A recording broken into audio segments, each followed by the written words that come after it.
been a fixture, and they've been part of our college and career tours that we've done for the school board. We've taken kids to go see their facility. And yes, they've been a fixture, and we certainly want to keep them here for the economic development. But if they start asking for too much and too much tax credits and other things that there's no way we'd give to anybody else, that's when you say, I'm sorry, I can't keep shelling out just to keep you here. Right. And businesses can sometimes use that as leverage. You know, they'll know how badly we want them to stay, and they'll try to get as much as they can out of us. I would love to see them stay. I think they've been a huge part of this community. They provide jobs. They've provided a lot for the community. But it really depends on what their business model is. Do they want to keep the same size facility? Are they looking to downsize? Are they looking to move to a different spot in the county? Maybe they want to leave that area and come to Northport or elsewhere. Really, what is that factor that's going to make them stay? And if it's too much, it's too much. We can't force them if they don't want to be here. And I hope they choose to stay, but I trust that our staff on both sides, Northport, Venice, Sarasota, are doing their best to work with them as best as they can. Yeah, as I expressed to the mayor last week here in Northport, man, I hope somebody from the city's been all over them, blowing their phone up, saying, "Hey, let's get together and talk about this thing here." I grew up in a community where the biggest business in town shut down. Mm-hmm. 3,000 people out of work. Well, you look at the one place and you say, okay, 3,000 people lost their jobs. But they say for every one of those jobs, there are 5 support jobs: restaurants, gas stations, grocery stores, or whatever. Right. So now you're at 15,000 jobs. Yep. So it snowballs, and I really feel like we're in a thing we need to keep that if all possible. Oh yeah, absolutely. Yeah. We need to try our best to do that, and I would love for them to stay. What they provided, not just in terms of jobs, but them being willing to host our kids to come there and other fixtures that they've been involved in. They haven't been just a business. They've certainly been involved in different ways. So it would hurt if they left. It really would. Yeah. What's your feelings on business and, a lot of people hate the word capitalism. Kind of funny, I read a poll back in the spring. If you use the word capitalism, it was like 70% negative. If you use the term free market, it was like 80% positive. Right. And it's the same thing. How do you feel about, getting those things and having them work in our communities and stuff? The free market, when it works well, is a really good system. When you don't have it mixed in with crony capitalism and backroom deals and stuff, it really is a good system. And that's what we need to work on taking out, is on that favoritism where you have certain agencies at the top level of the state, like Enterprise Florida and things, that will occasionally, they'll meet and they'll favor what grants and things they give to certain big business. Small businesses a lot of times get shafted on those type of deals. That's what I don't like. When it's equal competition for everybody and you have natural winners and losers based upon who frequents your business, how you run your business, that's a good system that's shown a lot of positives. Yes. So what I hope is for our county, at least, that we can diversify our economy. We have a lot of employees for medical, tourism, government, school board.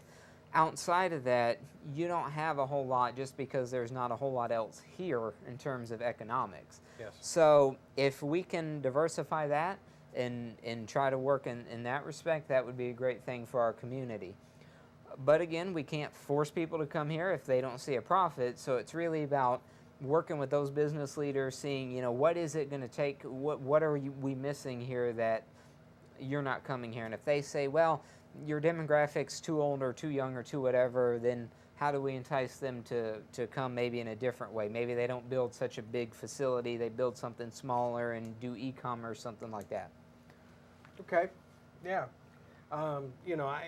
I think that's the thing that makes America different than everybody else, is that free market idea. And, I really feel that that's where the answer for a lot of our things are. We talk about, big topic in this country is health insurance every, 4 years, elections. And to me, come back, man, open up the free market on it. Let people fight over it's going to drive the price down, and give them the options and stuff. And I just really feel that that's where it lays at. Yeah, the insurance is we could spend the rest of this show talking just about insurance. But that's just part of the debate as to, how much should we be involved, things of that nature. We really need to support our small businesses, and Yes. especially with COVID and the hit that some of them have taken, we really need to work out a marketing plan with Visit Sarasota and those entities that we have to help the small businesses come back. Target, Publix, they'll all be fine, and they'll be here, but our mom and pop shops that bring a unique quality to this community need our help, and we need to have a couple months where we straight just market them and get people to come here to visit them specifically. Then if they want to go to Publix or whatever, they can do that. Yeah. Shameless shout out to here in Northport, Alvaro's Restaurant and Family Table, my two favorite breakfast spots. Go hit one of them up. Very good. Support the family business, all right? Old World Restaurant as Old well, World, another great one. Yep. Support our local people. They old restaurants, man, they got a big menu in there. Yeah. You go in there and you're looking at it and you're like, okay, what do I get here? Yeah, okay. Tell me about the Charter Review Board and kind of what you all do there. Yeah, as far as the Northport one goes, what we do, and the Sarasota County one does the same, although they're elected countywide. If you want to be on the Northport Charter Review Board, you apply and the commission gets to appoint you. We make recommendations to the City Commission of things that we think should be on the ballot for people to vote on. The City Commission then decides if something gets to go on the ballot for people to vote on or not. Okay. And if it does, it'll go out to a referendum, and on your voting ballot, you will see something there, and people will vote on it. And you could potentially change the charter or not, depending on how the vote goes. All right, let me throw something out. It is hypothetical. Yep. Okay? And I don't want to get you in trouble. If I'm going to get you in trouble, just say so, okay? All right. Northport's the only place that I've ever lived where mayor is an honorary title. Yeah. There is, and sometimes I wonder, we have 5 people sitting there, and you're like, okay, who made a deal with who? You got 3 people voting one way, 2 voting another, and if something doesn't go right, who's really at blame or whatever? Whereas in a traditional structure, you have a mayor, and you can say, it's your fault. And you point at them, and if you don't like what they're doing, you vote them out, Yeah.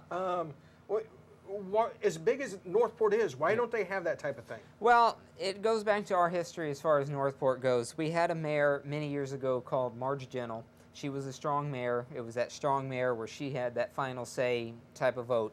And she really stifled a lot of things at the time. She didn't want growth. She didn't even really want schools or daycares at the time because it was about retirement community. That was it. Okay. She did a lot of political things at the time that was very sneaky, that wouldn't really stand today. She got voted out, or actually she tied with somebody in her last election, and she said she was out. She wasn't going to draw the straws to decide who won, so she left, and that was it. Right after that, they dissolved. They had a vote. The community voted to dissolve that strong mayor position. Unfortunately, we've used the example of Marge Gentle to, that's what everybody brings up. Anytime somebody says, well, what if we had a strong mayor here? They're like, oh, Marge Gentle. Oh, Marge Gentle. People need to get over Marge Gentle. That was bad then, but that's decades ago. I think we need either have our mayor called a chair, like we used to have, or have some sort of strong mayor, or even do what Venice does, where you have a weak mayor, city manager position. Well, you can have a strong mayor, city manager government and keep essentially the form of government we have now, just you'd have one strong mayor. I think the way we do it now, calling the person the mayor, even though it's in title only, is silly. And we talked about this in a meeting with the Charter Review Board and the City Commission, and it didn't really go anywhere. There's a lot of discussion about, oh, we're not big enough for that yet, maybe in the future. I would just as soon do it now. I'm fine if we had a strong mayor or even a weak mayor like the City of Venice government setup is. And actually, I highlighted the City of Venice government with 7 council members, and one of which being a weak mayor, as a potential for how we could do it in the future here. It would work really well as we grow in our population. I could see a lot of benefit to it, personally. And actually Northport's bigger than the town that I grew up in, Yeah. We had a mayor that, he was effective when he needed to be, for a lot of my youthful years.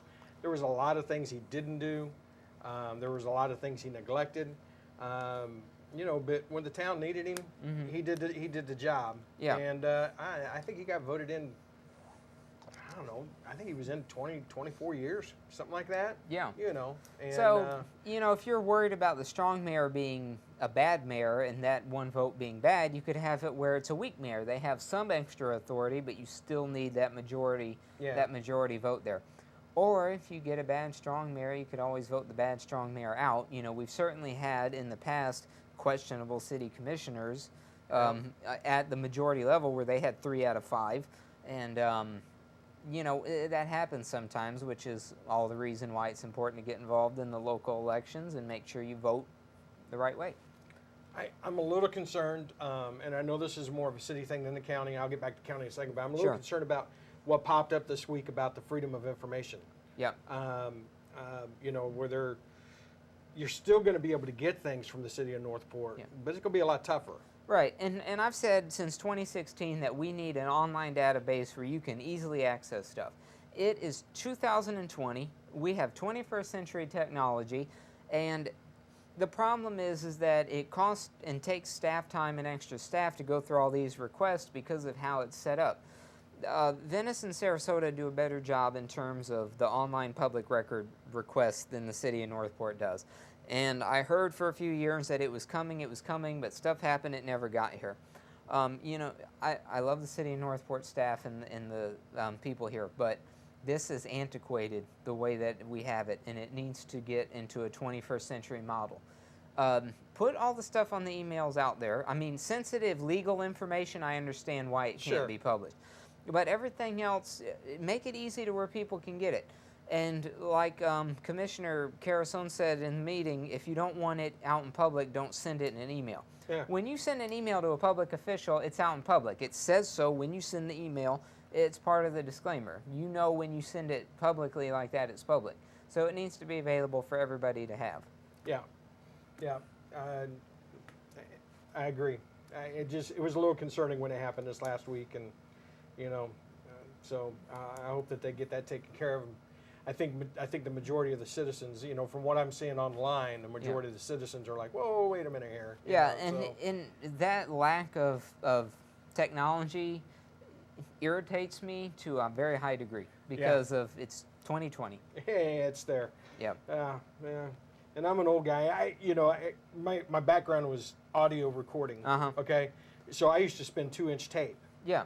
And, you know, I got out of it. You know, wasn't real active in it for a few years and stuff. And then when I came back to it, everybody's spinning hard drives. Yeah. And I'm like, okay, I got to figure this out here. Instead of what I used to do on an analog moving faders and stuff, now I'm doing it on a computer laptop. But if the old guy can figure it out, everybody else can too. Exactly. Yeah. It can be figured out, and it's actually rather simple. Yeah. I don't think it's a big deal. Here's a county issue. Right now, it's a city issue. I think it'll be a county issue before it's done. Mm-hmm. And I believe this falls slap in the middle of section number 3 for Sarasota County. But as I termed it last week, the Wallen Park fiasco. Yeah. You know, if I was reading the map right, that is going to be in your area. The whole thing. And I know right now Northport has to deal with it, but I think at some point the county's going to have to get involved as well.